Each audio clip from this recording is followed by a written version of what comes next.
sa liblib na sulok ng Barrio Repulda kung saan ang mga palayan ay kumikislap lamang kapag hinahaplos ng araw sa umaga at ang hangin sa hapon ay may dalang amoy ng tuyong dayami, naninirahan si Rowell, isang magsasakang halos buong buhay ay nakayuko sa lupa.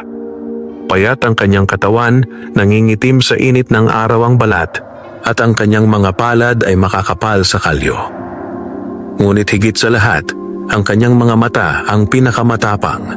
Mga matang hindi sumusuko kahit paulit-ulit siyang sinusubok ng buhay. Maagang naulila si Rowell. Ang maliit nilang kubo sa gilid ng baryo ang tanging naiwan sa kanya ng kanyang mga magulang. Wala siyang sariling lupa. Nakikisaka lamang siya sa bukid ni Don Arturo, ang pinakamayamang may-ari ng lupain sa Repulda. Tuwing madaling araw, bago pa man sumigaw ang tandang, gising na si Rowell. Isa na namang araw, mahina niyang bulong habang isinusuot ang kupas na sombrero.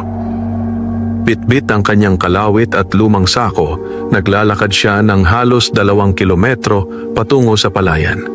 Ang hamog sa damuhan ang unang bumabati sa kanyang mga paa. Sa kabila ng kanyang kasipagan, tila laging kulang ang kanyang kinikita. May mga araw na kanin at asin lamang ang kanyang ulam. May mga gabing tubig lang ang laman ng kanyang tiyan. Ngunit hindi kailanman narinig ang reklamo mula sa kanya. Basta marangal ang trabaho, sapat na yan, madalas niyang sambit sa sarili. Isang umaga ng tag-init, habang siya'y nag-aararo sa pinakatuyong bahagi ng bukid, may kakaiba siyang napansin. May narinig siyang mahina ngunit malinaw na huni. Hindi yon karaniwang tunog ng ibon. Napahinto siya. Inikot niya ang kanyang paningin sa paligid. Sa unay wala siyang makita. Hanggang sa mapadako ang kanyang mata sa isang maliit na puno ng bayabas sa gilid ng pilapil. Doon niya ito nakita. Isang parrot. Ngunit hindi ito ordinaryong ibon. Ang mga balahibo nito ay kumikislap sa kakaibang kulay. May halong berde, bughaw, at gintong tila sumasayaw sa ilalim ng araw. Ang mga mata nito ay matalim at tila may malay. Nakapulupot sa paa nito ang manipis na hibla ng nylon. Tila nahuli ito ng patibong. Aba! Bulong ni Rowell. Dahan-dahan siyang lumapit. Karaniwan, ang mga ibon ay agad lumilipad kapag may taong papalapit. Ngunit ang parrot ay nanatiling nakatitig sa kanya. Parang may hinihintay. Lumuhod si Rowell. Naipit ka ba, kaibigan? Mahinahon niyang sabi. Maingat niyang inalis ang pagkakasakal ng nylon sa paa ng ibon. Bahagyang kumibot ang parrot ngunit hindi ito pumalag. Nang tuluyan itong makalaya, inaasahan ni Rowell na lilipad na ito. Ngunit hindi. Nanatili ito sa kanyang harapan. At saka nagsalita. Salamat, Rowell. Parang pinagsakluban ng langit at lupa ang magsasaka. Napatras siya. Ano? Nanginginig niyang sabi. Ngunit malinaw ang kanyang narinig. Ang parrot ay marahang pumagaspas ng pakpak at lumipat sa sanga sa ibabaw niya. Matagal kitang minamasdan, sabi ng ibon sa malinaw na tinig na halos parang tao. At ikaw ang napili kong tulungan. Napalunok si Rowell. Hindi siya madaling matakot. Marami na siyang naranasang hirap sa buhay, ngunit iba ito.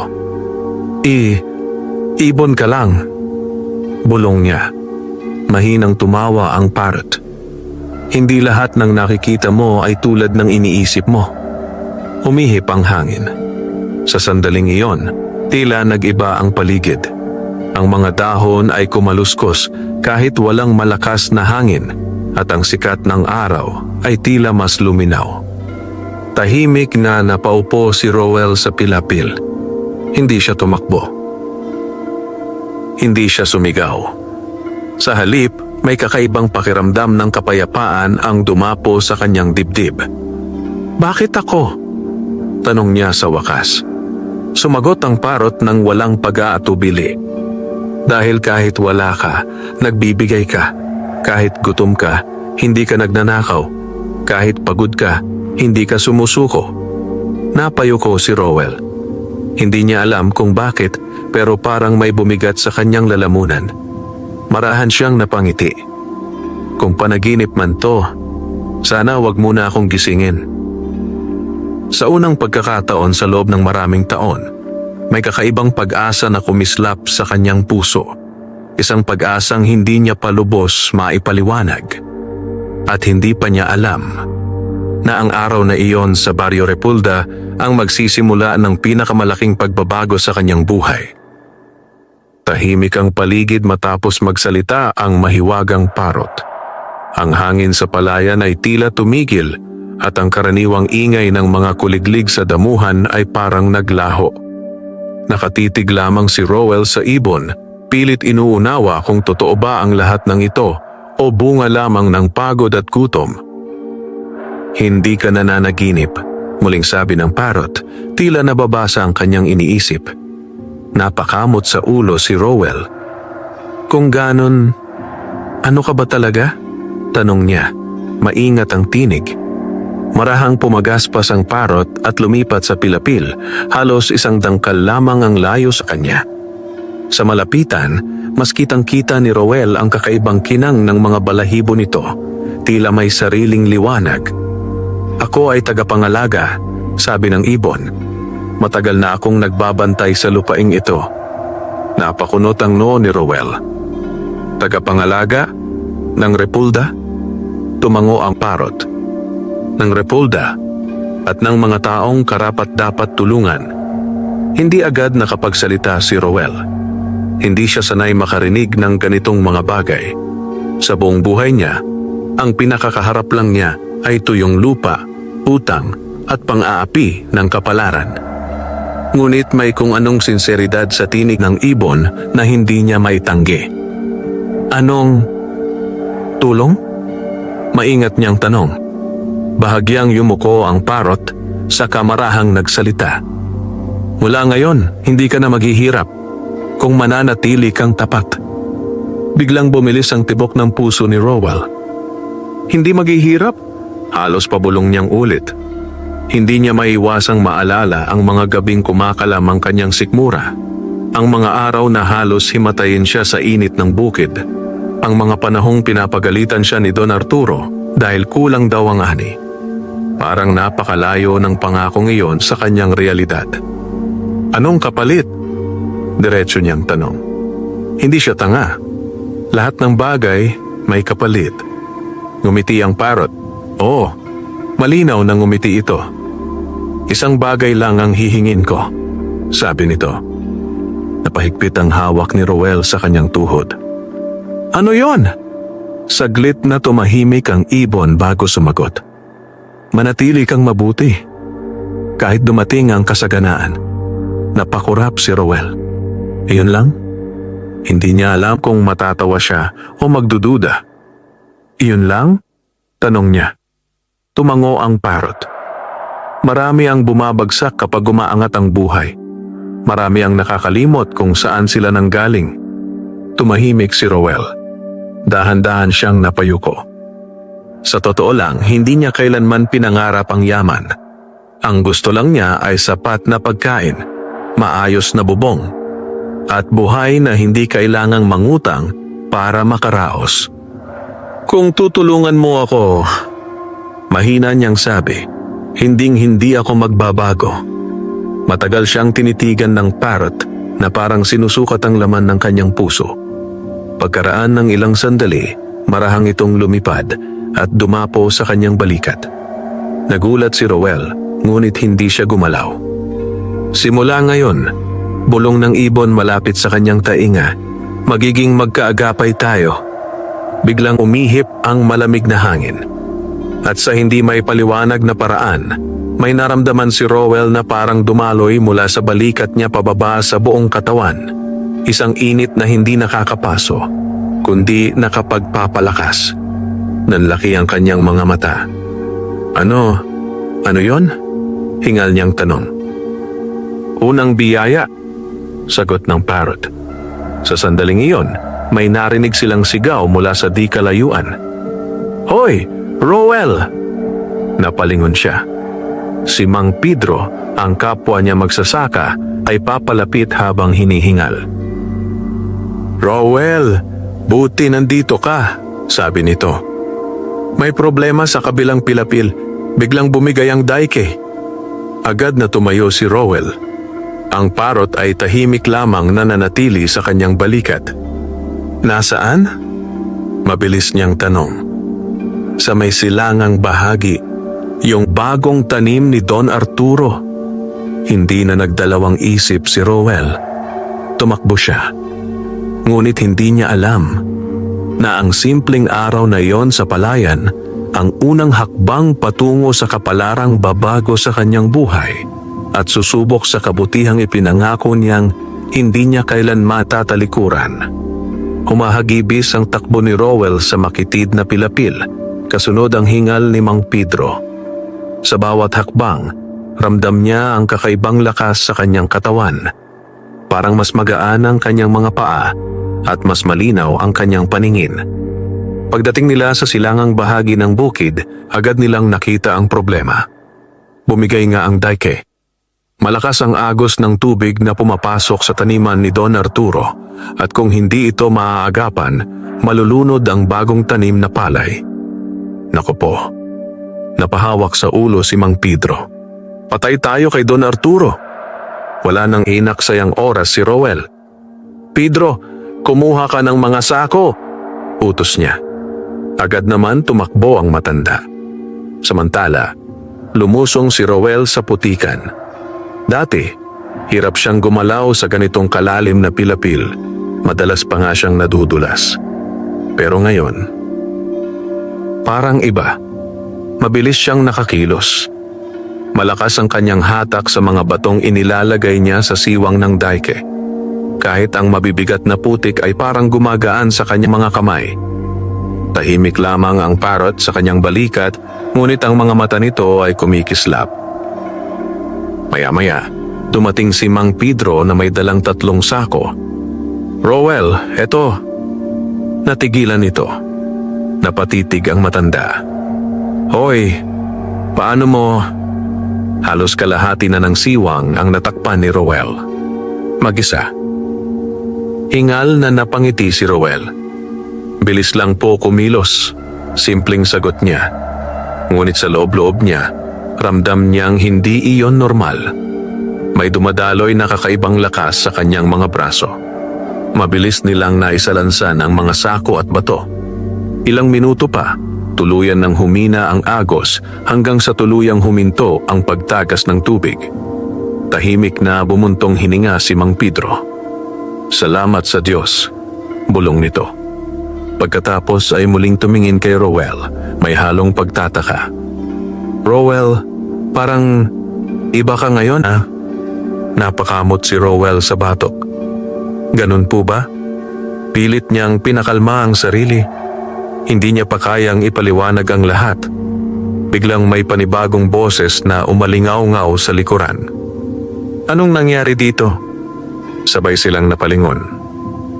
Nakatayo roon si Don Arturo, kasama ang 2 nitong katiwala.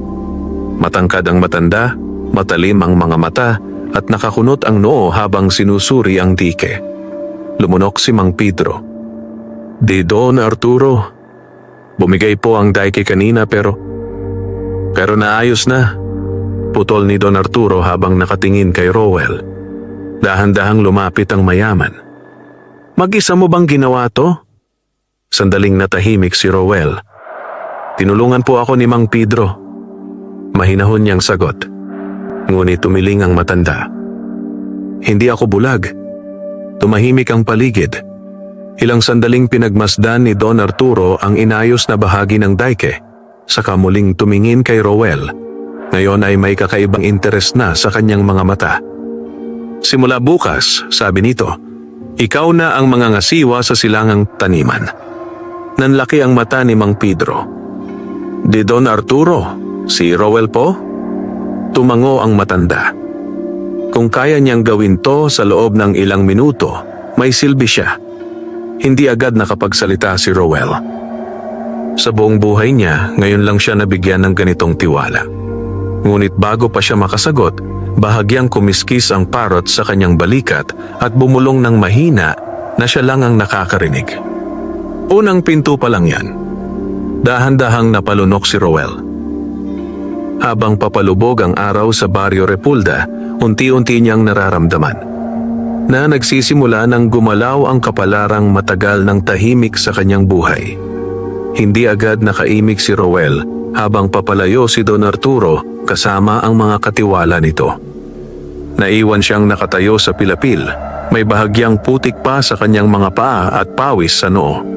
Katabi niya si Mang Pedro na halatang hindi pa rin makapaniwala. "Roel," mahina nitong sabi. "Ibang klase yon bihira magtiwala si Don Arturo."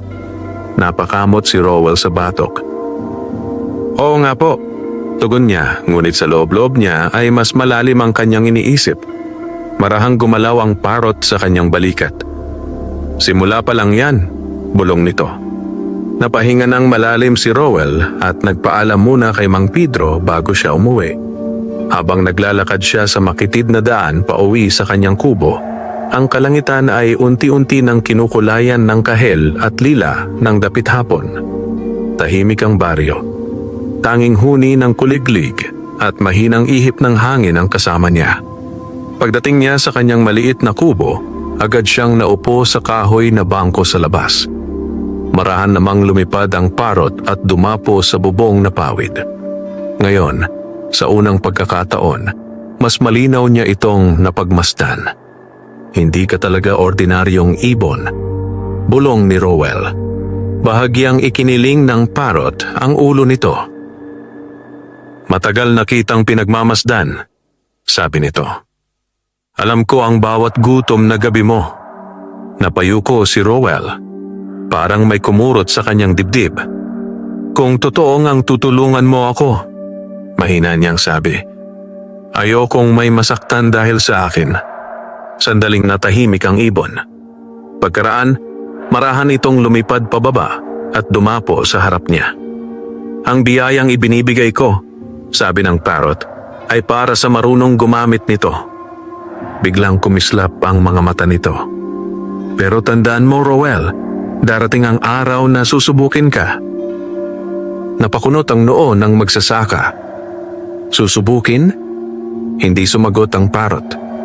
Sa halip, marahan nitong ibinuka ang pakpak. Isang gintong balahibo ang kumalas at dahan-dahang lumutang pababa hanggang sa mahulog sa palad ni Roel. Napasinghap siya. Ang balahibo ay mainit-init sa kanyang kamay at kumikislap sa kakaibang liwanag. "Ilubog mo yan sa iyong sako ng binhi bukas," sabi ng parrot. "Para saan to?" tanong ni Roel. "Malalaman mo rin." Kinabukasan, bago pa sumikat ang araw, maagang nagising si Roel. Hindi siya halos nakatulog sa dami ng iniisip. Muli niyang tiningnan ang gintong balahibo na maingat niyang itinago sa lumang panyo. "Bahala na," bulong niya. Habang papunta siya sa silangang taniman, hindi niya maiwasang mapansin ang mga tingin ng ibang magsasaka. May pagtataka, may inggit, may pagdududa. Pagdating niya sa kanyang bagong pwesto, dahan-dahan niya inilabas ang balahibo. Walang nakakakita. Maingat niya itong inihalo sa sako ng binhing palay. Sa sandaling iyon, bahagyang umihip ang hangin at parang may mahinang liwanag na gumapang sa loob ng sako. Mabilis, halos hindi mapansin. Napakurap si Roel. "Guni-guni ko lang ba?" Lumipas ang mga araw. Naging abala si Roel sa pamamahala ng taniman. Mas maaga siyang gumigising, mas huli umuwi.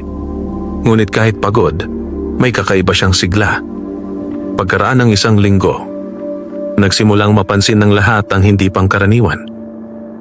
Ang palay sa silangang taniman, mas mabilis tumubo, mas luntian, mas siksik. Isang umaga, habang nag-iikot si Don Arturo sa bukid, bigla itong napahinto. "Ano to?" bulong ng matanda. Lumapit ang mga katiwala. "Don, parang..." Hindi parang, putol nito, nakatitig sa malagong palay. Talagang kakaiba. Sa di kalayuan, tahimik lamang na nakatayo si Rowell. At sa sanga ng punong bayabas sa gilid ng bukid, nakatitig ang mahiwagang parot na parang alam na ang susunod na mangyayari. Mainit ang sikat ng araw ng umagang iyon, ngunit hindi iyon ang nagpapawis sa noo ni Don Arturo. Ang taniman sa silangang bahagi ay tila may sariling buhay. Mas matataas ang usbong, mas makapal ang dahon, at higit sa lahat, mas maaga ang paglago kumpara sa ibang palayan. Dahan-dahang lumakad si Don Arturo sa pagitan ng mga tanim. Hinahaplos ang mga dahon na parang sinusuri kung may daya. Imposible, mahina niyang bulong. Sa likuran niya, nagkatinginan ng mga katiwala.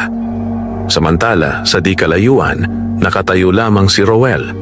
Tahimik, kabado, ngunit pilit na kalmado ang muka. Lumapit sa kanya si Mang Pedro. "Rowell, napansin mo ba?" Pabulong nitong tanong. Tumango si Rowell. "Opo." Hindi na niya kailangang magpaliwanag.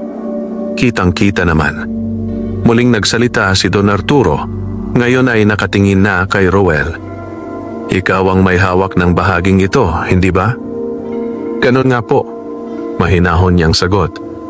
Ilang sandaling katahimikan ang namagitan. Pagkatapos, marahang tumango ang matanda. "Mukhang hindi ako nagkamali sa'yo."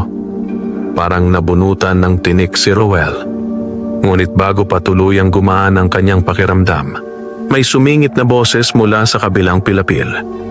"Hindi yan normal." Sabay-sabay silang napalingon. Paparating si Lando, isa ring magsasaka sa baryo, kilala sa pagiging mainggitin at mapagmasid. Nakatitig ito sa taniman ni Rowell, naniningkit ang mga mata. "Isang linggo pa lang ang tanim," sabi ni Lando, "pero parang isang buwan na ang laki."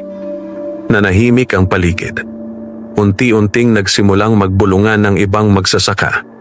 Napahigpit ang hawak ni Rowell sa kanyang sombrero.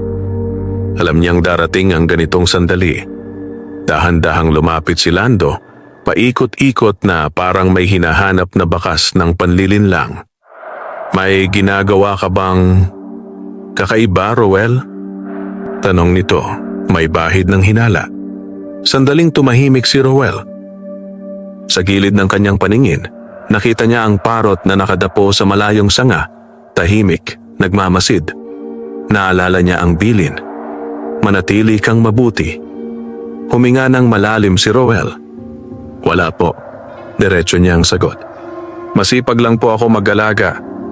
Hindi kumbinsido si Lando. Ngunit bago pa ito makapagsalita muli, umubo si Don Arturo. "Sapat na," marin nitong sabi. Napalingon si Lando. "Kung may pruweba ka ng pandaraya, ilabas mo.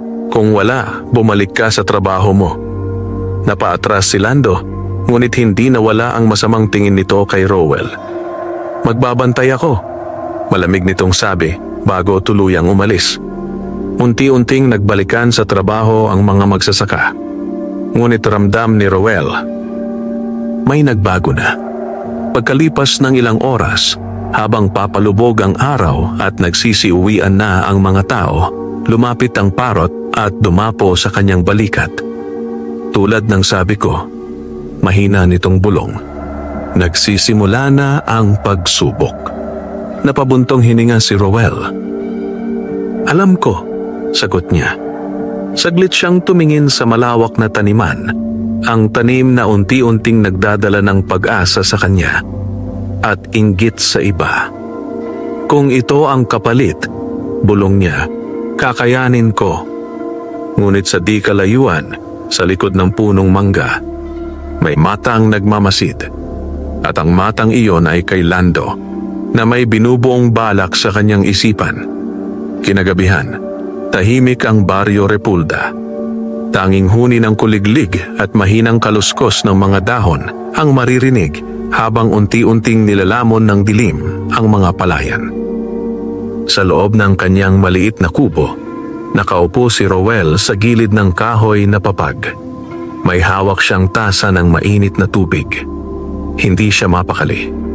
Paulit-ulit na bumabalik sa isip niya ang titig ni Lando, ang malamig at mapaghinalang tingin nito kanina sa bukid. Sa bubong, tahimik na nakadapo ang mahiwagang parot. Iniisip mo siya, bigla nitong sabi. Hindi na nagulat si Rowell. Unti-unti na siyang nasasanay. Oo, amin niya. Mukhang hindi siya titigil. Marahang kumilos ang ibon. Ang inggit, sabi nito, ay parang apoy. Kapag hinayaan, lumalaki. Napabuntong hininga si Rowell. Ayaw ko ng gulo, mahina niyang sagot. Gusto ko lang magtrabaho ng maayos. Hindi agad sumagot ang parrot. Pagkaraan ng ilang sandali, sinabi nito, kung ganon, kailangan mong maging handa. Napakunot ang noon ni Rowell. Handa sa ano? Ngunit hindi na sumagot ang ibon.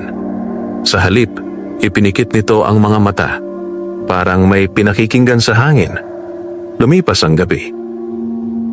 Madaling araw. Makapal pa ang hamog ng magising si Rowell at agad nagtungo sa silangang taniman. Ngunit paglapit pa lang niya sa pilapil, may kakaiba na siyang naramdaman. Tahimik. Masyadong tahimik. Bumilis ang tibok ng puso niya.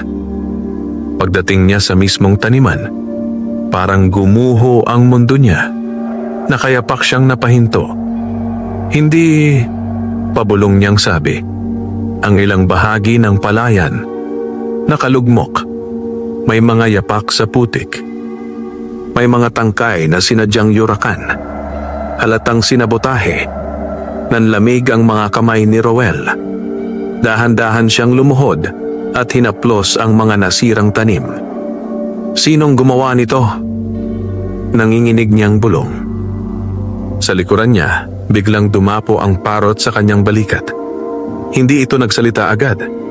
Pagkaraan, mahina nitong sinabi, sinubukan ka na.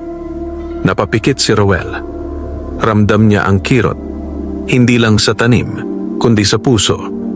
Hindi dahil sa nasira ang palay, kundi dahil may taong handang manira ng kapwa. Huminga siya ng malalim.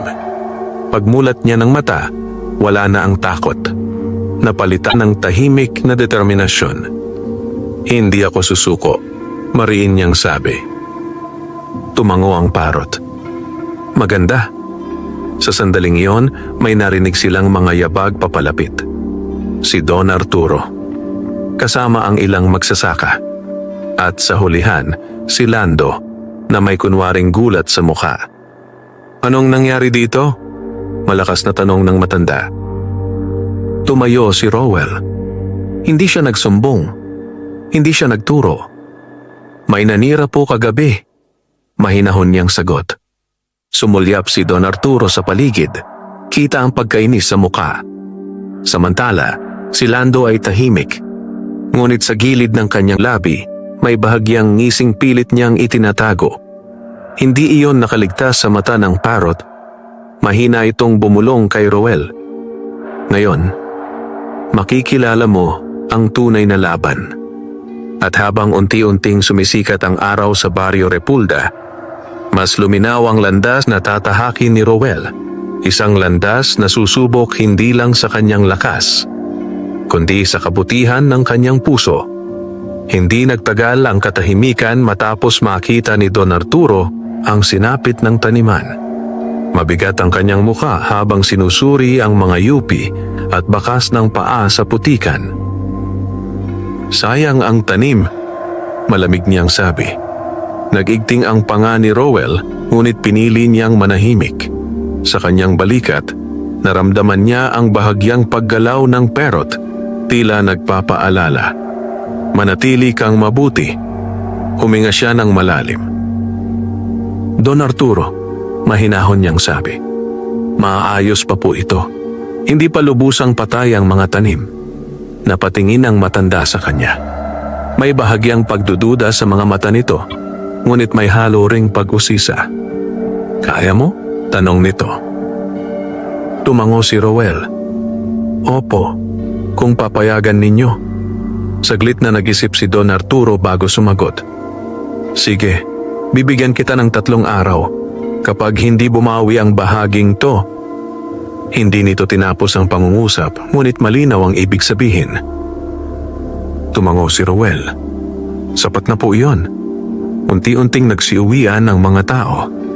Ngunit si Lando ay nagpaiwan sandali, kunwari nagmamasid sa lupa.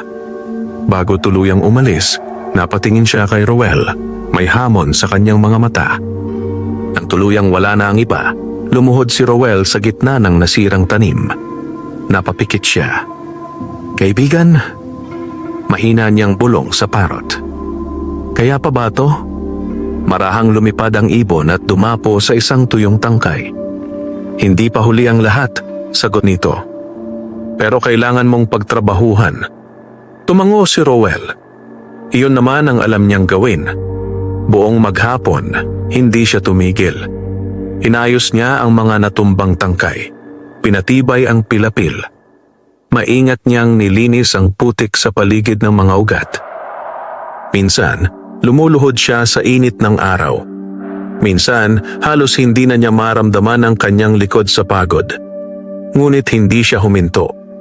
Pagsapit ng dapit hapon, pagod na pagod siyang napaupo sa gilid ng pilapil. Nanginginig ang kanyang mga kamay. Ginawa ko na ang kaya ko, hingal niyang sabi. Tahimik ang parot sa loob ng ilang sandali. Pagkatapos, marahan itong lumipad pababa. Isang munting kislap ang lumabas sa mga balahibo nito. Banayad lamang, halos parang alitap-tap. Dahan-dahan itong umikot sa ibabaw ng nasirang bahagi ng taniman. Hindi nagsalita si Roel. Hindi rin siya gumalaw. Pagkaraan ng ilang sandali, nawala ang liwanag. Tahimik muli ang palayan. Napakunot ang noo ni Roel. Yun na yon? Tanong niya. Bahagyang ngumiti ang parot. Hintayin mo ang umaga. Kinabukasan. Bago pa sumikat ang araw, nagmamadaling bumalik si Roel sa taniman. Kabado ang dibdib niya. Pagdating niya sa pilapil, napahinto siya. Nanlaki ang kanyang mga mata. Ang mga tangkay na nakalugmok kahapon, nakatayo na, mas luntian pa, mas buhay, parang walang nangyaring paninira. Napaatras si Roel sa gulat. Hindi, ito, mahina siyang napatawa, halos maiyak. Sa likuran niya, marahang dumapo ang parrot sa kanyang balikat. Ang kabutihan, bulong nito.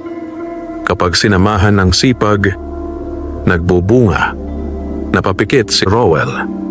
Sa unang pagkakataon, may tumubong matibay na kumpiyansa sa kanyang dibdib.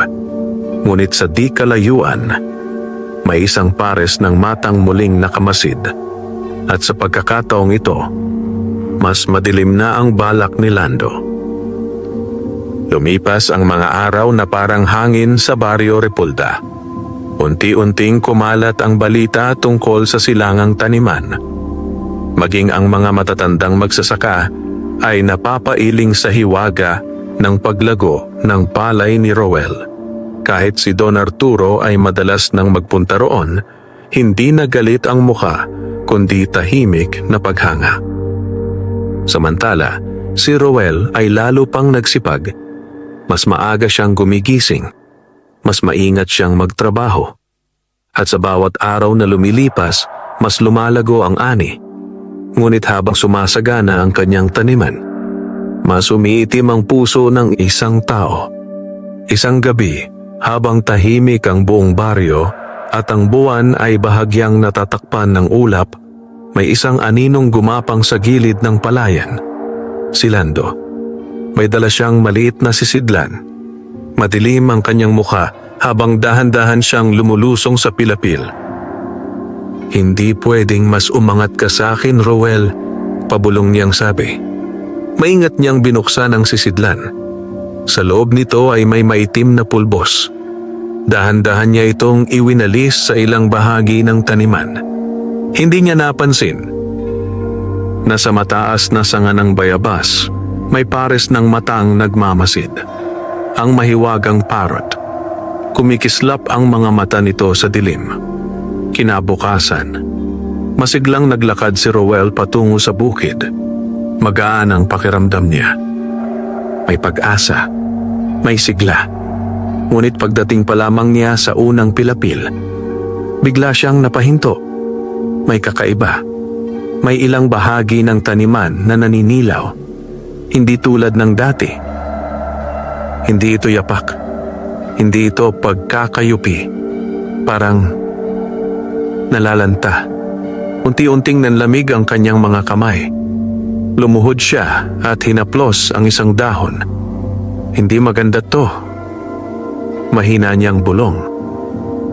Sa sandaling iyon, dumapo ang parrot sa kanyang balikat. Mas seryoso ang tinig nito ngayon. May gumamit ng masamang paraan. Napapikit si Roel. Hindi niya kailangang hulaan. Si Lando, mahina niyang sabi. Hindi kumontra ang ibon. Tahimik lamang. Huminga ng malalim si Roel. May sandaling gusto niyang magalit. Gusto niyang isumbong. Gusto niyang harapin. Ngunit naalala niya ang pangako niya. Manatili kang mabuti. Dahan-dahan siyang tumayo. Aayusin ko pa rin, sabi niya. Bahagyang kumislap ang mga mata ng parrot. Tila nasiyahan. Ngayon ka talaga sinusubok, Roel. Maghapon siyang nagtrabaho. Nilinis niya ang apektadong bahagi. Pinalitan ng tubig sa pilapil. Inalagaan ang bawat tangkay na tila may sakit. Ngunit bago lumubog ang araw, nagsalita ang parrot. Hindi sapat ang sipag lang ngayon. Napatingin si Roel. Ano ang kailangan? Dahan-dahang ibinuka ng parrot ang pakpak nito. Isang mas makinang na gintong balahibo ang kumalas at lumutang pababa sa palad ni Roel. Mas mainit. Mas maliwanag. Iba na ang laban, sabi ng ibon. Mahigpit na hinawakan ni Roel ang balahibo. Ramdam niya. Palalim na ng palalim ang pagsubok sa kanyang buhay. At sa pagkakataong ito, hindi lang ani ang nakataya, kundi ang landas ng kanyang kapalaran. Mabigat ang hangin sa ibabaw ng palayan habang hawak ni Roel ang bagong gintong balahibo. Mas maliwanag ito kaysa sa nauna. Parang may sariling pintig ng buhay. Sa kanyang palad, ramdam niya ang banayad na init na unti-unting gumagapang sa kanyang mga daliri. Paano ko ito gagamitin? Mahinahon niyang tanong. Tahimik na nakadapo ang parrot sa pilapil. Matalim ang tingin sa naninilaw na bahagi ng taniman. Ihalo mo sa tubig na didilig mo sa mga apektadong tanim, sabi nito. Pero tandaan mo, huwag mong hayaang makita ka. Tumango si Roel. Hindi na siya nag-aksaya ng oras. Mabilis siyang kumuha ng timba at malinis na tubig mula sa irigasyon. Maingat niyang inilubog ang gintong balahibo. Sa sandali sumayad ito sa tubig. Kumislap ang laman ng timba. Parang may mahinang liwanag na kumalat at saka naglaho. Napahinga ng malalim si Roel. Bahala na. Isa-isa niyang diniligan ang mga naninilaw na bahagi. Maingat. Matiyaga. Parang inaalagaan ng isang may sakit na bata. Habang ginagawa niya iyon, hindi niya napansin. Sa di kalayuan, sa likod ng punong mangga, may matang nagmamasid. Si Lando. Naniningkit ang mga mata. Anong kalokohan yan? Pabulong nitong sabi. Hindi siya umalis. Nagmasid siya hanggang sa matapos si Roel at tuluyang umuwi ang magsasaka. Kinabukasan, maagang dumating sa bukid si Lando. Diretso siya sa bahaging kahapon ay naninilaw. At doon, tuluyan siyang napatigil. Nanlaki ang kanyang mga mata. Ang mga dahon na kahapon ay halos tuyot na. Muli na namang luntian. Mas makintab pa. Mas malusog. Napakuyom ang kamao ni Lando. Hindi ito normal. Gigil niyang bulong. Sa kabilang bahagi ng pilapil, paparating si Roel. Nang makita niya ang ayos ng tanim, napapikit siya saglit. punong-puno ng pasasalamat ang dibdib. Tahimik na dumapo ang parot sa kanyang balikat. Pangalawang pinto, bulong nito. Ngunit bago pa makapagsalita si Rowell, malakas na boses ang umalingaw-ngaw. Rowell, sabay silang napalingon. Paparating si Don Arturo, kasama ang ilang magsasaka, at si Lando, na ngayon ay lantad na ang galit sa mukha. Huminto si Don Arturo sa harap ng taniman. Matagal niya itong tinitigan. Pagkatapos ay marahang nagsalita. Ipaliwanag mo sa akin. Tumahimik ang paligid. Kung bakit ang lupa ko ay mas umuunlad sa ilalim mo kaysa sa lahat ng katauhan ko. Naramdaman ni Rowell ang bigat ng sandali. Ito na. Ang isa sa pinakamahirap na sandali. Sa kanyang balikat, marahang bumulong ang parrot. Dito masusukat ang puso mo. Huminga ng malalim si Rowell. At sa ilalim ng mainit na araw ng Barrio Repulda, inihanda niya ang sarili sa sagot na maaaring magbago ng lahat. Tahimik ang buong palayan. Nakatitig si Don Arturo kay Rowell, naghihintay. Sa likuran nito nagbubulungan ang mga magsasaka. Si Lando naman ay nakapamaywang, halatang umaasang mabubuko ang lihim. Ramdam ni Rowell ang bigat ng lahat ng mata sa kanya. Sa kanyang balikat marahang gumalaw ang parrot. Parang paalala, manatili kang mabuti. Huminga ng malalim si Rowell. Pagkatapos ay mahinahon siyang nagsalita. Don Arturo, sabi niya. Diretso ang tingin ngunit magalang ang tono. Wala po akong ginawang masama sa lupa ninyo. Hindi kumurap ang matanda. Nagpatuloy si Rowell. Inalagaan ko lang po ito ng buong sipag at tiyaga. Maaga po akong pumapasok, huli umuuwi. Tinitiyak kong malinis ang tubig at maayos ang pilapil. Sandaling katahimikan. Nagpalipat-lipat ang tingin ng mga tao sa pagitan nila. Sumingit si Lando, may halong panunuya. Bakit sa amin kahit anong sipag hindi ganyan ang tubo? Malamig niyang sabi. Napatingin sa kanya si Rowell. Walang galit sa mukha, tanging pagod na katapatan. Hindi ko po alam sa inyo, sagot niya ng mahinahon. Pero sa akin, ginagawa ko lang ang tama. Muling natahimik ang paligid. Matagal na tinitigan ni Don Arturo ang mukha ni Rowell. Parang sinusukat kung may bahid ng kasinungalingan. Pagkaraan ng ilang sandali, marahan siyang tumango. Sipag at tiyaga, bulong ng matanda. Pagkatapos ay humarap siya sa iba. Matuto kayo sa batang ito. Parang binuhusan ng malamig na tubig si Lando. Don, pipilit sana ito. Ngunit itinaas ni Don Arturo ang kamay. Sapat na. Muling bumaling ang matanda kay Rowell. Simula sa susunod na anihan, sabi nito, dodoblehin ko ang bahagi mo. Nanlaki ang mga mata ng mga magsasaka. Pati si Rowell ay natigilan. Di Don Arturo? Halos hindi siya makapaniwala. Tumango ang matanda. Ang masipag, dapat ginagantimpalaan. Pagkatapos ay tumalikod na ito at naglakad palayo kasama ang mga katiwala. Unti-unting nagsiuwian ang mga tao. Ngunit si Lando ay nanatili sandali. Lumapit siya kay Rowell, mababa ang boses. Hindi pa to tapos, bulong niya. Pagkatapos ay tumalikod at umalis. Nang tuluyang matahimik ang paligid, saka lang napabuntong hininga si Rowell. Parang doon lang bumalik ang kanyang lakas. Sa kanyang balikat, marahang nagsalita ang parrot. Pinili mong manatiling tuwid. Tahimik na tumango si Rowell. Ayaw kong yumaman sa mali, sabi niya. Saglit na kumislap ang mga mata ng ibon, tila may mas malalim na paghanga. Kung ganon, sabi nito, handa ka na sa susunod na biyaya. Napakunot ang noo ni Rowell. May susunod pa? Mahina ang naging tawa ng parrot. Ang tunay na kasaganaan, Rowell, ay hindi lang nagsisimula sa palayan. Unti-unting lumakas ang ihip ng hangin sa ibabaw ng Barrio Repulda. At sa sandaling iyon, hindi pa alam ni Rowell na ang susunod na yugto ng kanyang kapalaran ay paparating na. Kinagabihan, kakaiba ang pakiramdam ni Rowell. Habang nakaupo siya sa labas ng kanyang kubo at pinagmamasdan ng mabituing langit ng Baryo Repolda, hindi siya mapakali. Hindi dahil sa takot, kundi dahil sa pakiramdam na may paparating.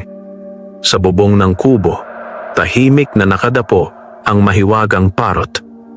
"Hindi ka makatulog," sabi nito. Mahina ang naging ngiti ni Rowell. "Parang may mangyayari," sagot niya. Sandaling natahimik ang ibon, saka marahang lumipad pababa at dumapo sa harap niya. "May darating na pagkakataon," sabi nito. "At doon mo tunay na makikita ang bunga ng pinili mong landas." Napakunot ang noo ni Rowell.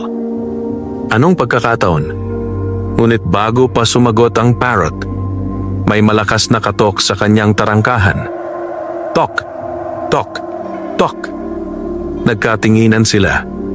Dahan-dahang tumayo si Rowell at lumapit sa pinto ng bakod. Pagbukas niya, nanlaki ang kanyang mga mata. Nakatayo roon si Mang Pedro, hingal na hingal.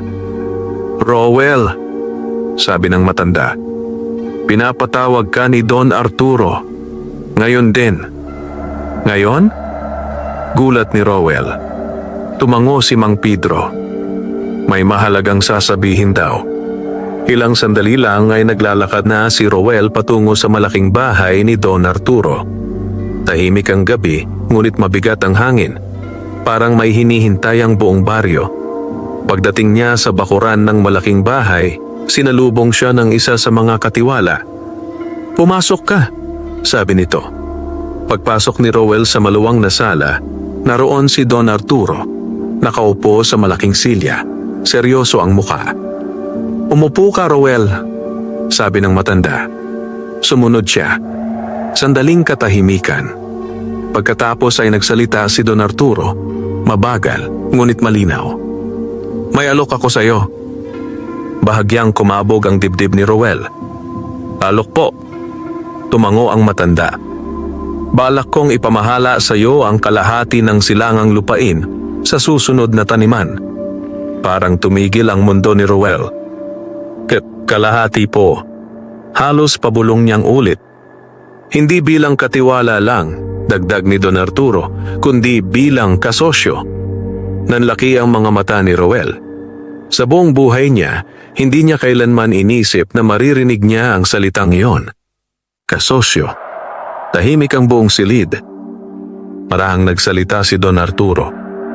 Pero may kondisyon. Napahigpit ang kamay ni Rowell sa kanyang tuhod. "Ano po yon?"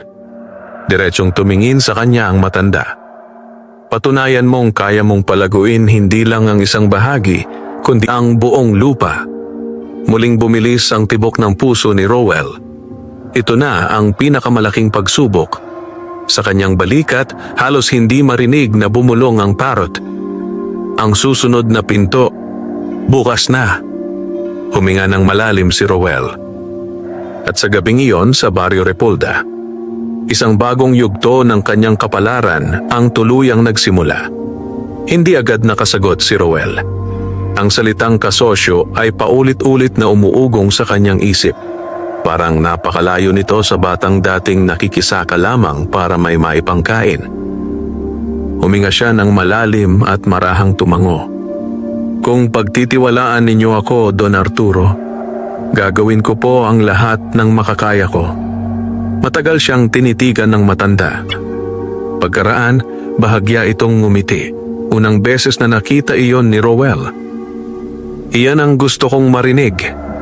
Tumayo si Don Arturo at lumapit sa bintana, tanaw ang madilim na palayan. "Simula bukas," sabi nito, "magsisimula ka ng magplano. Bibigyan kita ng mga tao at sapat na binhi." Tumango si Rowell. Ngunit sa loob-loob niya, ramdam niyang mas mabigat na responsibilidad ito kaysa sa anumang naranasan niya. Paglabas niya ng malaking bahay, sinalubong siya ng malamig na hangin ng gabi. Tahimik ang baryo, ngunit sa dibdib niya ay parang may bagyong unti-unting nabubuo. Maya-maya, dumapo ang parrot sa kanyang balikat. "Malayo na ang narating mo," sabi nito. Mahina ang naging sagot ni Rowell. "Mas malayo pa ang kailangan kong tahakin." Kinabukasan, bago pa sumikat ang araw, nasa silangang lupain na siya. Ngunit iba na ngayon. Hindi na lang siya basta nagtatrabaho, namamahala na siya.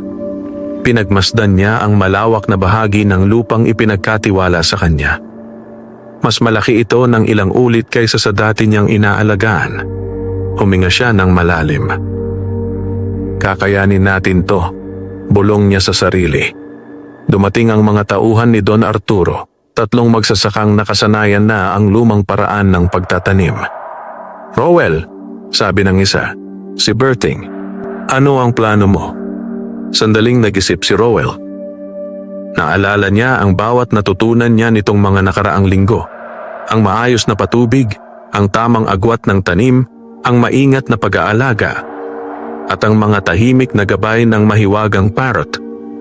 "Una," sabi niya ng malinaw, "aayusin muna natin ang daluyan ng tubig. Pantay dapat ang agos sa buong lupain." Nagkatinginan ng mga magsasaka. Iba ito sa nakasanayan. Ngunit may kumpiyansa sa tinig ni Rowell. Lumipas ang mga araw na puno ng pagod at pawis. Pinangunahan ni Rowell ang bawat gawain. Hindi siya nagutos lang. Siya mismo ang nauuna sa putikan. Unti-unti, napansin ng mga tauhan ang kakaiba sa kanya. Hindi siya mayabang. Hindi siya madamot. At higit sa lahat, marunong siyang makinig. Maging si Berting ay napailing isang hapon. "Iba ka nga, Rowell," sabi nito. Ngunit habang unti-unting umaayos ang bagong lupain, sa gilid ng baryo, sa ilalim ng punong mangga, muling nagtagpo ang malamig na titig ni Lando sa malawak na sakahan. Mas lumaki na ang ngiti niya ngayon. Mas malaki ang lupa, mahina niyang bulong. Dahan-dahan siyang tumalikod. Mas malaki rin ang paraan para pabagsakin ka. At sa sandaling iyon, sa kabila ng papalapit na kasaganaan ni Rowell, mas lalong umiitim ang aninong nagbabantang sumira sa kanyang landas. Hindi alam ni Rowell na sa kabilang dulo ng Barrio Repulda may binubuong mas mabigat na balak si Lando. Sa mga sumunod na araw, naging abala ang buong lupain sa ilalim ng pamamahala ni Rowell. Maaga siyang dumarating, tanga ng listahan ng mga gagawin. Isa-isa niyang tinuruan ang mga tauhan, hindi sa paraang may yabang, kundi parang kapwa magsasaka lang na gustong umunlad ang lahat. Unti-unting nagbago ang ihip ng hangin sa silangang lupain. Mas maayos ang daluyan ng tubig. Mas pantay ang pagtatanim. Mas buhay ang lupa. Isang umaga, habang pinagmamasdan ni Rowell ang bagong sibol na palay, lumapit si Berting. "Rowell," sabi nito, may halong paghanga. "Sa tagal ko sa bukid, ngayon lang ako nakakita ng ganitong ayos ng taniman." Mahina lang ang ngiti ni Rowell. "Basta sama-sama lang tayo," sagot niya. Sa kanyang balikat, tahimik na nakadapo ang parrot, tila nagbabantay. Ngunit hindi nagtagal ang payapang takbo ng mga araw. Isang hapon, habang papalubog ang araw at nagsisimula ng mag-uwian ng mga tauhan, may isang batang lalaki ang nagmamadaling tumakbo papunta kay Rowell. "Hingal! Hingal! Kuya Rowell!" sigaw nito. Agad siyang napalingon. "Anong nangyari?" "Titubig po," sabi ng bata. "Yung kanal sa hilagang bahagi biglang bumara." Nanlamig ang dibdib ni Rowell. Kung totoo iyon, malaking bahagi ng lupain ang mawawalan ng patubig. Hindi na siya nagpatumpik-tumpik. "Berting, sumama ka sa akin," utos niya. Mabilis silang tumakbo patungo sa hilagang kanal. Habang papalapit, naririnig na nila ang kakaibang ugong ng tubig. Malakas ngunit hindi maayos ang daloy. Pagdating nila, napahinto si Rowell. Parado ang kanal. Ngunit hindi lang basta bara. May mga batong sadyang isiniksik sa bukana. May kahoy na nakaharang. Halatang sinadya. Napakuyom ang kamao ni Berting. May nanira nito. Gigil niyang sabi. Tahimik si Roel. Sa kanyang balikat, marahang bumulong ang parot. Mas lumalalim na ang galaw niya. Dahan-dahang napapikit si Roel. Hindi niya kailangang banggitin ang pangalan. Pero alam niya. Huminga siya ng malalim at saka tumayo ng tuwid. Hindi tayo titigil, marin niyang sabi. Agad siyang lumusong sa putikan. Isa-isang inalis ang mga bato. Hinila ang mga kahoy. Sumama sa kanya si Berting at ang ilang tauhan na dumating. Mahaba ang laban. Mabigat ang bara. Pero hindi sumuko si Roel. Habang papadilim ang langit at nagsisimula ng maglabasan ng mga bituin, sa wakas, biglang rumagasa ang tubig. Malinis, malakas, tuloy-tuloy. Napabuntong hininga ang mga tao. Ngunit si Roel ay nanatiling nakatayo sa gilid ng kanal, basang-basa sa putik at pawis. Sa kanyang balikat, mahina ang bulong ng parot. Hindi ka patapos sa pagsubok. Tahimik na tumango si Roel. Sa malayo, sa dilim ng punong mangga, muling umatras ang isang anino. At sa pagkakataong ito, mas malinaw na ang digmaang paparating sa Barrio Repulda. Mabigat ang gabi sa Barrio Repulda matapos maalis ang bara sa kanal. Pagod na pagod ang mga tauhan ng magsiuwian, ngunit si Roel ay nanatili sandali sa gilid ng pilapil. Pinagmamasdan niya ang tuloy-tuloy na agos ng tubig, parang sinisigurong hindi na ito muling titigil. Sa kanyang balikat, tahimik ang mahiwagang parot. Palala na siya, mahina nitong sabi. Hindi na nagtanong si Roel kung sino. Alam na niya. Huminga siya ng malalim. Ayaw ko pa ring lumaban sa masama, bulong niya. Pero hindi ko rin pwedeng pabayaan ang pinaghirapan natin. Bahagyang kumislap ang mga mata ng ibon. Iyan ang tunay na pagsubok ng mabuting tao. Kinabukasan, kumalat ang balita sa baryo tungkol sa muntik ng pagkasira ng patubig. Maraming nagsimulang magbantay sa kani-kanilang taniman. Ngunit may isang taong mas lalong nainis sa nangyari. Si Lando. Sa likod ng kanyang kubo, galit na galit siyang naglalakad pabalik-balik. Bakit hindi pa rin siya bumabagsak? Gigil niyang bulong. Sa tabi niya ay ang maliit na sisidlang halos wala ng laman, ang parehong ginamit niyang pangsira ng tanim. Mariin niya itong itinapon sa lupa. Kung hindi uubra ang palihim, malamig niyang sabi, diretsahan na. Lumipas ang 2 araw. Mas lalong sumigla ang buong silangang lupain. Kahit ang ibang magsasaka ay napapadalas ang pagtingin kay Roel. Ngayon ay may halong paggalang, hindi lang inggit. Isang umaga, habang abala si Roel sa pag-iikot, may malakas na sigawan mula sa gitna ng bukid. May sunog! Sunog! Nanlaki ang kanyang mga mata. Agad siyang tumakbo.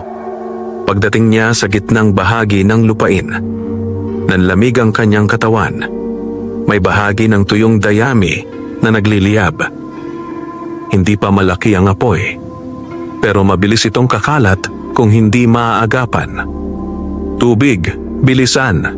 Sigaw ni Roel. Walang nag-atubili. Mabilis na kumilos ang mga tauhan.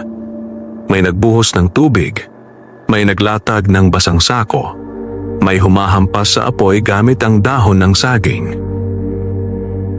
Si Roel mismo ang nanguna. Kahit halos mapaso ang kanyang mga kamay, hindi siya umatras. Ilang minuto ng matinding pag-aapura. Sa wakas, namatay ang apoy. Mabigat ang paghinga ng lahat. Ngunit si Roel ay nakatayo lamang, nakatitig sa pinagmulan ng apoy. May natapakan siyang maliit na bagay sa lupa. Dinampot niya ito. Isang posporo. Bahagyang gamit. Napahigpit ang hawak niya rito. Sa kanyang balikat, napakababa ng bulong ng parrot. Hindi na ito aksidente. Dahan-dahang tumingala si Rowell at sa di kalayuan, sa likod ng hanay ng mga puno, may isang figurang mabilis na tumalikod at naglakad palayo. Hindi malinaw ang muka, pero sapat na para makilala niya ang lakad. Tahimik na napapikit si Rowell. Pagmulat niya, mas matatag na ang kanyang mga mata. Hindi na lang ito laban para sa ani. Ito na ang laban para sa tama. At sa unang pagkakataon, handa na siyang harapin ng bagyong paparating sa Barrio Repolda.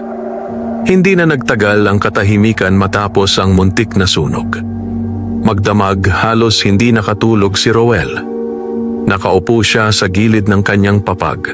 Hawak-hawak ang nasunog na posporo na parang ebidensyang mabigat sa kanyang dibdib. Sa bubong, tahimik ang mahiwagang parrot. Iniisip mo kung haharapin mo na siya, sabi nito. Hindi na nagulat si Rowell. Oo, amin niya. Pero ayokong lumala ang gulo sa baryo.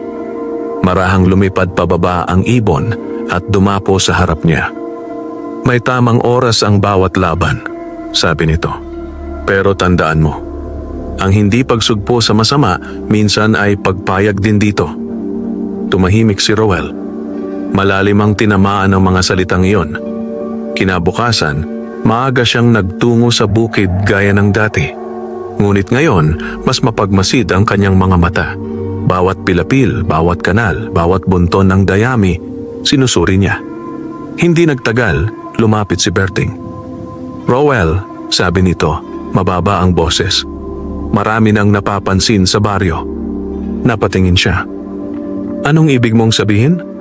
Nagatubili si Berting bago sumagot. May ilang magsasaka. Nagsasabing baka may nananadya sa'yo. At may ilan ding nagsisimulang magduda. Bahagyang kumunot ang noo ni Rowell. Magduda? Oo, patuloy ni Berting. Iniisip ng iba, baka may kung anong lihim kang ginagawa sa lupa. Saglit na nanahimik si Rowell. Hindi niya masisisi ang mga tao. Masyadong mabilis ang pagbabago. Huminga siya ng malalim. Kung may magtanong, mahinahon niyang sabi, sabihin mo lang ang totoo, na nagtatrabaho lang tayo ng maayos. Tumango si Berting, bagaman may bahid pa rin ng pag-aalala. Lumipas ang maghapon na tila normal. Ngunit pagsapit ng dapit hapon, habang nag-iikot si Rowell sa hilagang bahagi ng lupain, may nakita siyang pamilyar na figura sa gilid ng pilapil. Nakatayo roon si Lando. Hindi ito nagtatago ngayon. Diretsahan ang tingin. Mabagal na lumapit si Rowell hanggang sa magkalapit sila ng ilang hakbang. Tahimik ang hangin sa pagitan nila. Naunang nagsalita si Lando. Ang bilis mong umasenso. Malamig nitong sabi. Walang galit sa mukha ni Rowell. Pinaghirapan ko to. Bahagyang ngumisi si Lando. Talaga lang ba? Hindi sumagot si Rowell. Ilang sandaling nagkatitigan sila. Parang dalawang magsasakang parehong matigas ang loob, pero magkaiba ang laman ng puso. Sa kanyang balikat, halos hindi marinig ang bulong ng parrot. Dumating na ang sandali. Huminga ng malalim si Rowell. Pagkatapos, mahinahon ngunit matatag siyang nagsalita. Lando, kung may sama ka ng loob sa akin, sabihin mo ng diretso, huwag mong idaan sa paninira ng lupa. Bahagyang nagbago ang mukha ni Lando, parang tinamaan. Ngunit mabilis itong tumawa ng mapakla. Ang tapang mo na ngayon sabi nito. Isang hakbang ang inilapit niya. Mag-ingat ka, Rowell. Malamig niyang bulong. Hindi lahat ng umaangat, nananatiling nakatayo. Pagkatapos ay tumalikod siya at naglakad palayo. Iniwan si Rowell na nakatayo sa pilapil habang unti-unting lumulubog ang araw. Sa kanyang balikat, marahang nagsalita ang parrot. Ngayon nagsimula ang tunay na laban. Tahimik na nakatanaw si Rowell sa papalayong anyo ni Lando. At sa kaibuturan ng kanyang puso, handa na siyang ipaglaban ang landas na pinili niya. Lumipas ang ilang araw matapos ang tahimik ngunit mabigat na pag-uusap ni Rowell at Lando. Sa ibabaw, tila bumalik sa normal ang Barrio Repulda. Patuloy ang pagtatanim, tuloy ang pag-aani, at lalo pang sumisigla ang silangang lupain sa pamamahala ni Rowell. Ngunit sa ilalim ng katahimikan, may tensyong unti-unting kumakapal. Mas naging mapagmasid si Rowell. Tuwing madaling araw at dapit hapon, iniikot niya ang buong lupain. Hindi dahil sa takot, kundi dahil sa responsibilidad. Isang gabi, habang papauwi na siya, biglang nagsalita ang parrot sa kanyang balikat. Hindi pa tapos si Lando. Hindi na nagulat si Rowell. Ramdam ko rin, mahina niyang sagot. Saglit na natahimik ang ibon bago muling nagsalita. Pero tandaan mo, may darating na pagkakataon para matapos ito. At kapag dumating iyon, kailangan mong pumili. Napakunot ang noo ni Rowell. Pumili ng ano? Hindi agad sumagot ang parrot. Sa halip, tumingin ito sa madilim na langit. Sa pagitan ng paghihiganti at awa. Napatigil si Rowell sa paglalakad. Malalim ang bagsak ng mga salitang iyon sa kanyang dibdib. Kinabukasan, maagang dumating sa lupain si Rowell. Ngunit pagdating pa lamang niya sa gitnang bahagi, may kakaiba na agad siyang napansin. May kumpol ng mga tao, nag-uusap, nagkakagulo. Bumilis ang kanyang hakbang. Anong nangyayari? Tanong niya paglapit. Lumingon si Berting, seryoso ang muka.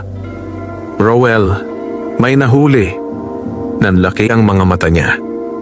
Ha? Dahan-dahang umusog ang mga tao. At doon niya nakita si Lando. Nakahawak ang dalawang tanod sa magkabilang braso nito. Sa lupa malapit sa kanya ay may dalang sako ng tuyong dayami at isang maliit na bote ng maitim na pulbos. Nanlamig ang paligid. Si Don Arturo ay nakatayo rin doon, matigas ang muka. Nahuli siya ng mga nagbabantay kagabi.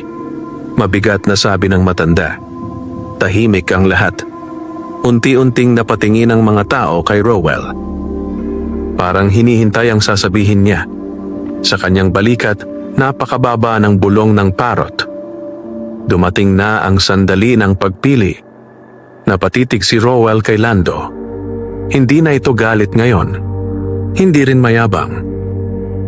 Pagod, talunan, at sa kauna-unahang pagkakataon, may bahid ng takot sa mga mata nito. Huminga ng malalim si Rowell.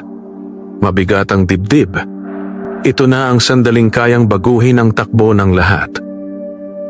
Tahimik ang buong Barrio Repulda. Naghihintay sa magiging pasya ng magsasakang minsang inalipusta.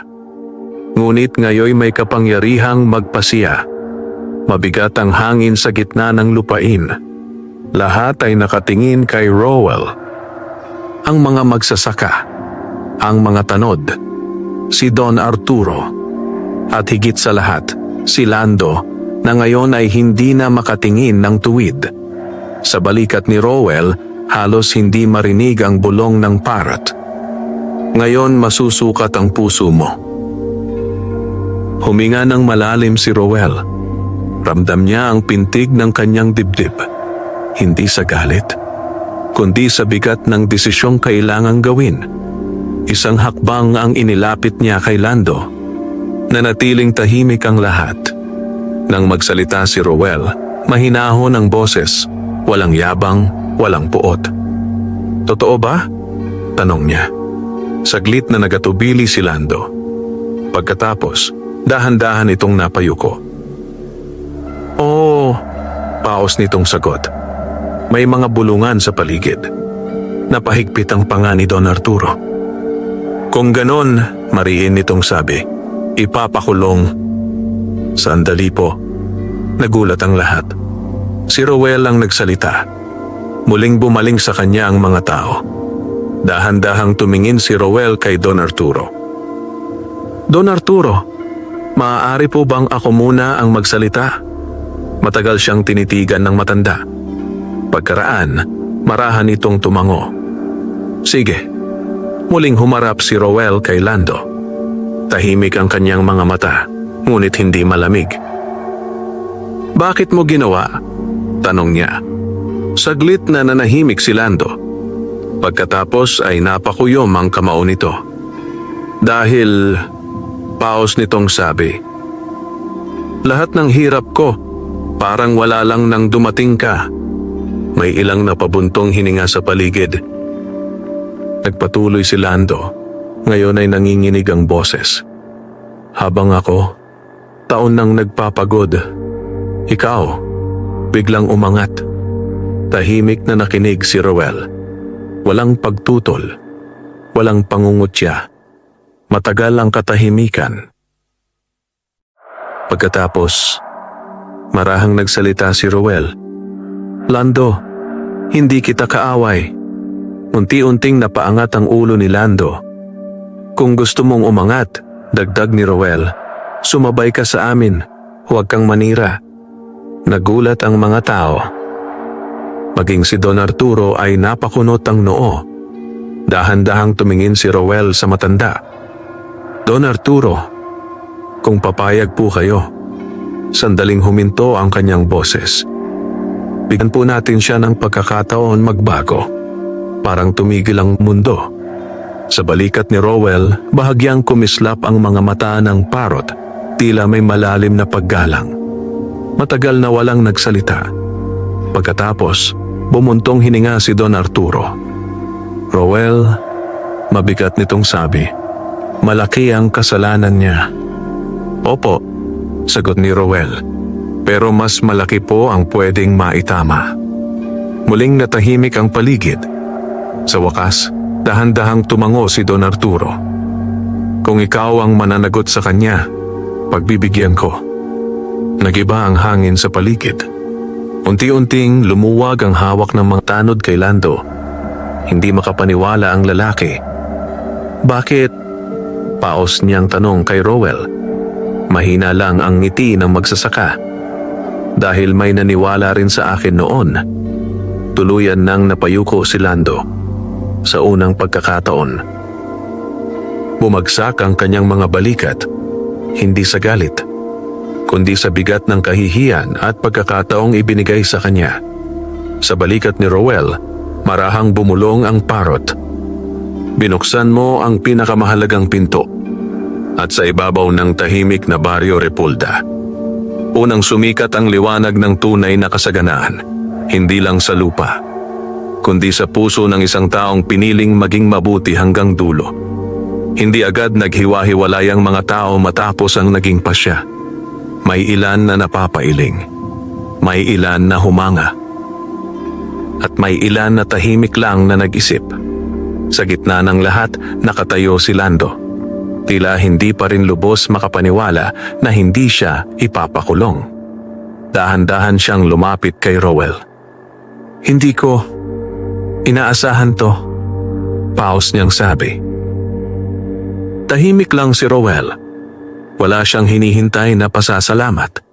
Sa kanyang balikat nakamasid ang parot. Matalim ngunit payapa ang mga mata. Maya-maya, muling nagsalita si Lando.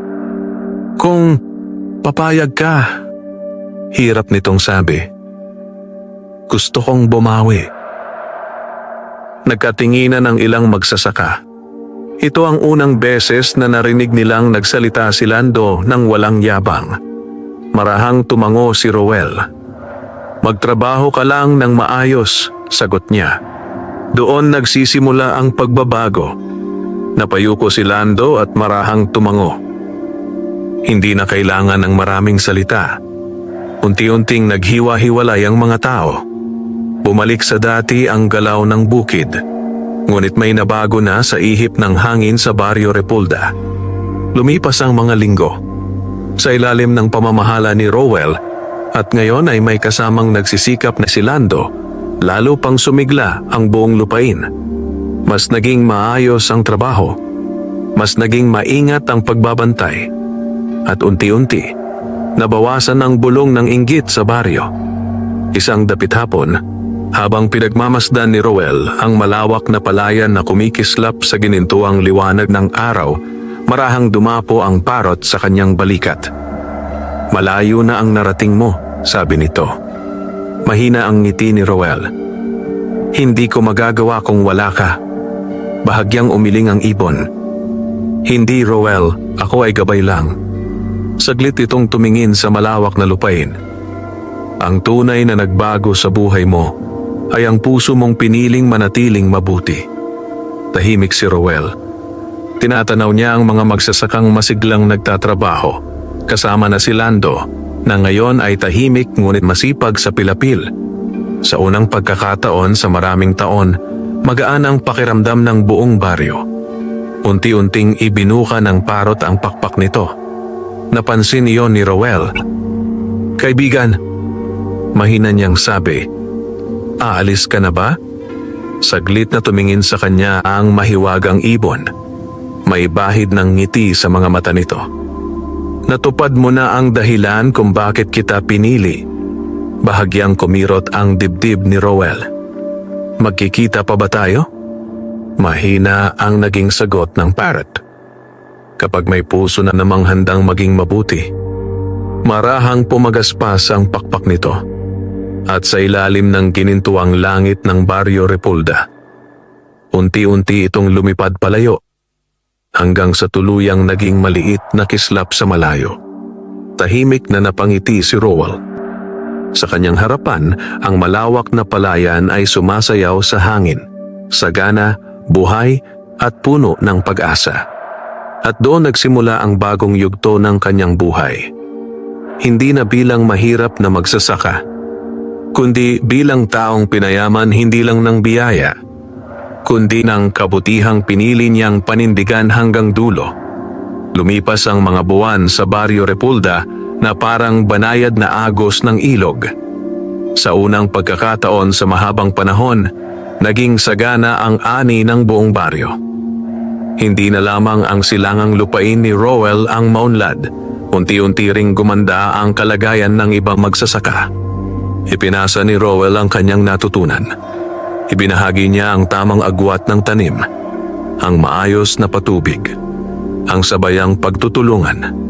At dahil doon, nagbago ang ihip ng hangin sa Repulda. Hindi na puro inggit ang usapan sa pilapil. Mas madalas na ang tawanan. Mas bihira na ang bulungan ng sama ng loob. Maging si Lando ay tuluyan ng nagbago. Tahimik na siya ngayon, masipag, at madalas pang nauunang dumating sa bukid. Hindi man niya madalas sabihin, kitang-kita sa kilos niya ang pagbawi. Isang umaga ng anihan, habang ginugupit ng mga magsasaka ang ginintuang palay, dumating si Don Arturo sa gitna ng bukid. Matagal niyang pinagmasdan ang masiglang tanawin. Pagkatapos ay tinawag niya si Roel. "Lumapit ka." Sumunod si Roel, may paggalang. "Roel," mabagal na sabi ng matanda, "sa tagal kong may-ari ng lupa, ngayon lang ako nakakita ng baryong sabay-sabay umunlad." Tahimik na yumuko si Roel. Dahil po sa pagtutulungan. Matagal siyang tinitigan ni Don Arturo, saka marahang ngumiti. "Simula ngayon," sabi nito, "ililipat ko sa pangalan mo ang bahagi ng lupang pinamahalaan mo." Parang tumigil ang mundo ni Roel. "Don Arturo?" Tumango ang matanda. "Hindi na bilang kasosyo," dagdag nito, "kundi bilang ganap na may-ari." Nagulat ang mga nakarinig. May napasinghap. May napangiti. Unti-unting nanubig ang mga mata ni Roel. Hindi siya agad nakapagsalita. Sa lahat ng gutom na gabi, sa lahat ng pagod na araw, hindi niya kailanman inisip na darating siya sa puntong ito. Dahan-dahan siyang yumuko. "Maraming salamat po." Ngunit sa loob-loob niya, may isang alaala ang muling sumilay. Isang makulay na ibon, isang gintong balahibo, isang bulong sa balikat niya noon. Pagsapit ng dapit hapon, naglakad mag-isa si Roel sa gilid ng palayan. Tahimik ang hangin. Biglang may mahinang pagaspas sa itaas. Napahinto siya. Marahang tumingala. Sa mataas na sanga ng bayabas, may isang pamilyar na anino, isang makulay na parrot. Hindi ito nagsalita, hindi rin lumapit. Pero sapat na ang munting pagkindat nito. Unti-unting napangiti si Roel. Hindi niya kailangang marinig ang tinig nito. Alam na niya, ang tunay na biyaya ay hindi lang ang pagyaman ng lupa, kundi ang pagyaman ng puso. At sa ilalim ng tahimik at masaganang langit ng Barrio Repulda, nagpatuloy ang buhay ni Roel bilang patunay na ang kabutihan kapag inalagaan ay laging namumunga.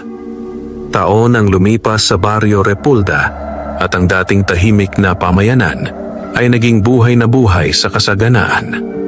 Ang mga dating tigang na lupa ay ngayon ay luntian at hitik sa ani.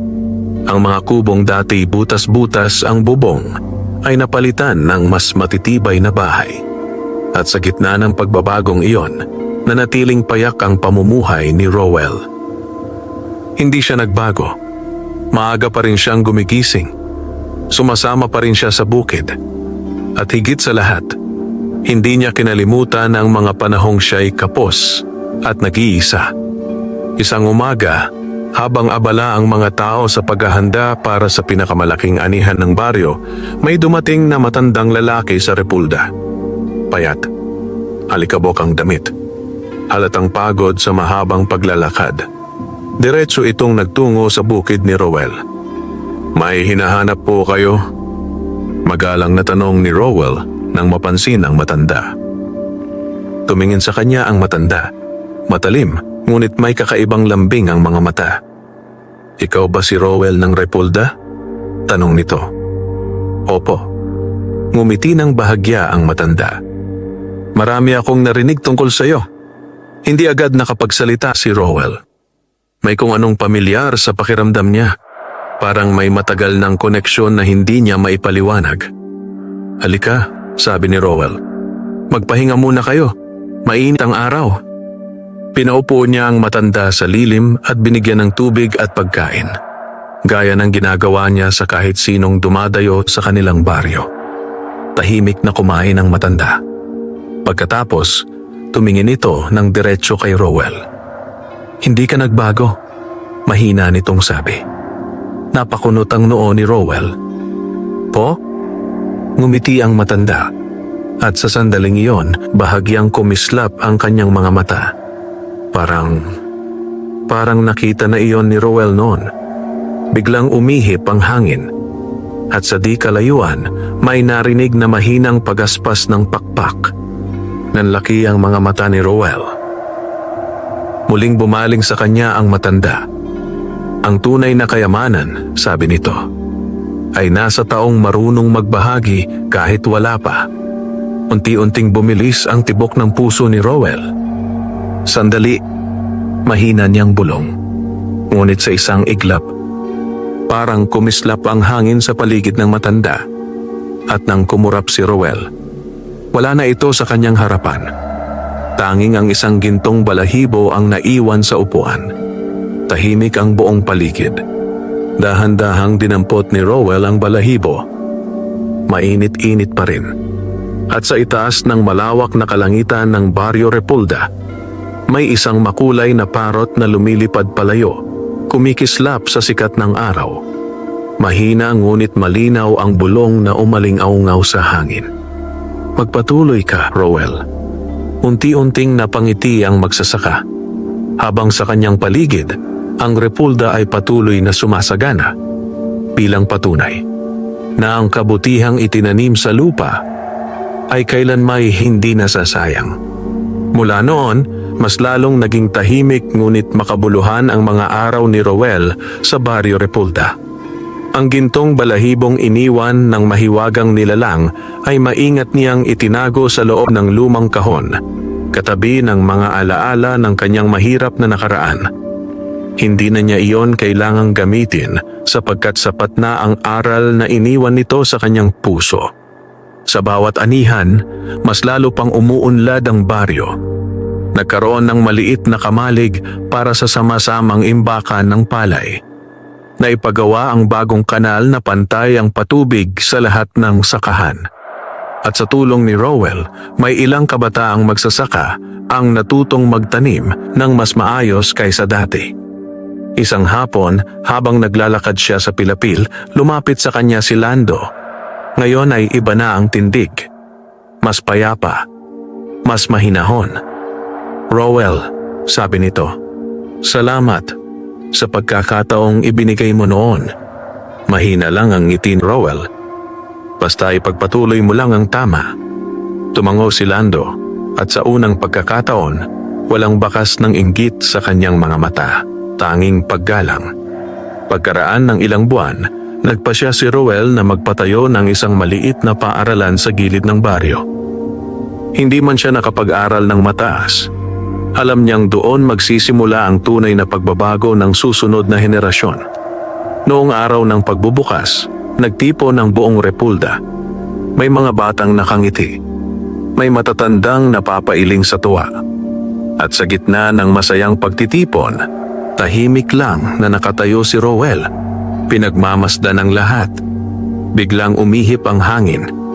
Pamilyar. Banayad. Napatingala siya. Sa mataas na sanga ng bayabas malapit sa paaralan, may isang makulay na parrot na nakadapo.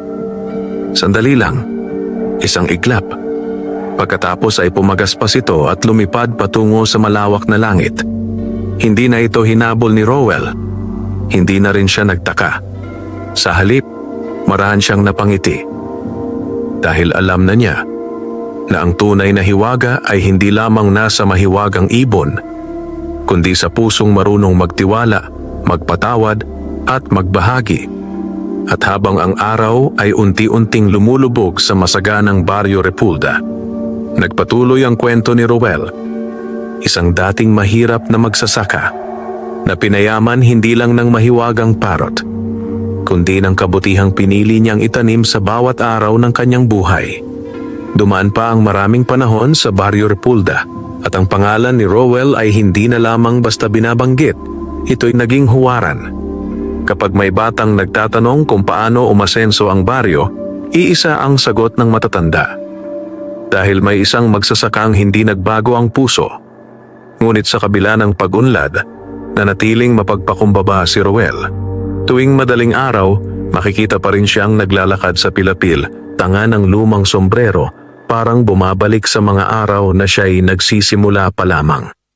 Isang mahamog na umaga, habang nag-iikot siya sa dulong bahagi ng kanyang lupain, may napansin siyang batang lalaki na nakaupo sa gilid ng pilapil. Payat, marumi ang paa, at tila gutom. Dahan-dahang lumapit si Rowell. "Ineng!" Natigilan siya, saka ngumiti. "Iho, anong ginagawa mo rito?" Nagangat ng tingin ang bata. "Gusto ko pong matutong magtanim," mahina nitong sabi. Parang may kumurot sa puso ni Rowell. Naalala niya ang sarili. Tahimik, kapos, umaasa lang sa pagkakataon. Umupo siya sa tabi ng bata. "Anong pangalan mo?" "Thomas po." Tumango si Rowell. "Gusto mo bang matuto? Hindi madali ang buhay sa bukid." Mariing tumango ang bata. "Opo, kahit mahirap." Unti-unting napangiti si Rowell. Sa sandali iyon, biglang umihip ang hangin, banayad, pamilyar. Pareho silang napatingala. Sa malayong himpapawid, may munting kislap na makulay ang dumaan sandali sa ulap. Hindi ito napansin ng bata. Pero alam ni Rowell, mahina siyang napangiti. Pagkatapos ay tumayo siya at iniabot ang kamay kay Tomas. "Halika," sabi niya, "simulan natin." Hinawakan ng bata ang kanyang kamay. At sa ilalim ng maliwanag na umaga sa Baryo Repulda, may panibagong binhing naitanim. Hindi sa lupa, kundi sa puso ng susunod na henerasyon. At sa di kalayuan, sa malawak na langit, may isang makulay na parrot na minsang umikot, bago tuluyang lumipad patungo sa panibagong landas. Wakas.